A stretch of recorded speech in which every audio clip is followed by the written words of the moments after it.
September 27th, 2019, a Friday afternoon, and somewhere in Bury, Greater Manchester, people are finding out their football club no longer exists. 134 years, gone. Not relegated, not sold, just gone.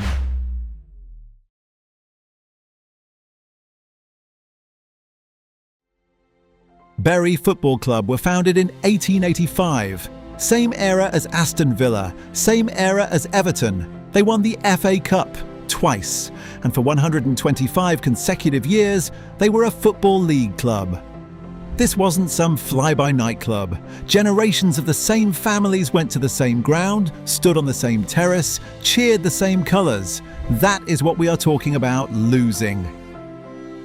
By 2018, Bury were struggling, and then they were sold for £1. £1 for a 130-year-old Football League club to a man named Steve Dale who had never run a football club in his life. And the EFL, the governing body, allowed it. Within months, players were going unpaid, staff were let go, the training ground fell apart. The EFL kept issuing deadlines and kept extending them every time Dale missed them. 2 separate takeover attempts in summer 2019. The first buyer discovered debts of over £12 million and walked away immediately. The second deal collapsed at the last minute. August 27th, fixtures suspended. September 27th, expelled. 125 years of Football League membership ended in 31 days. Bury is a town of 70,000 people, and when that club died, something broke.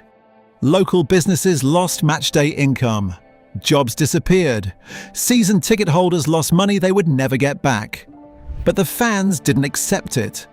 Within months, supporters formed a new club, Bury AFC, starting at level 10, the absolute bottom. With nothing but volunteers, bucket collections, and a refusal to let their community lose its football club.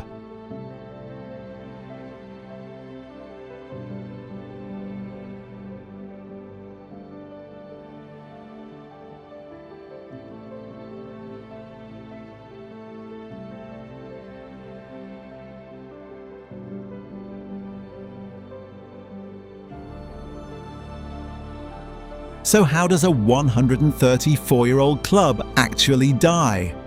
There were 4 specific failures, and every one of them could happen again. Number 1, the ownership test failed. Steve Dale bought Bury for £1. No football experience, limited funds, a history of struggling businesses. The EFL's fit and proper persons test let this happen. It was not rigorous enough. Number 2, debt spiraled without intervention. £12 million owed to HMRC, to players, to staff, to fans who bought season tickets and never got a refund. No financial monitoring caught this before it became terminal. Number 3, the EFL waited too long. Deadline after deadline. Extension after extension. Every delay made the eventual collapse worse and made finding a buyer harder. Number 4, no administration. Going into administration is painful. Points deductions, creditor deals, brutal cuts.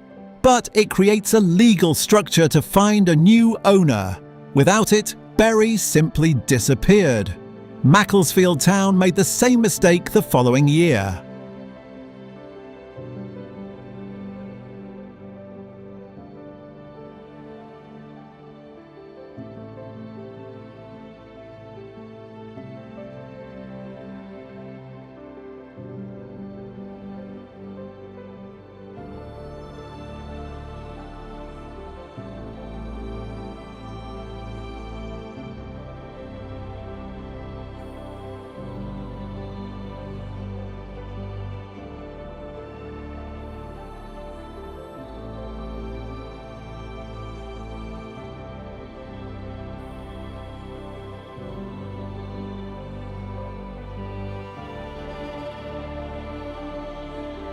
Today, Bury AFC are climbing back, level 10 to higher, one step at a time.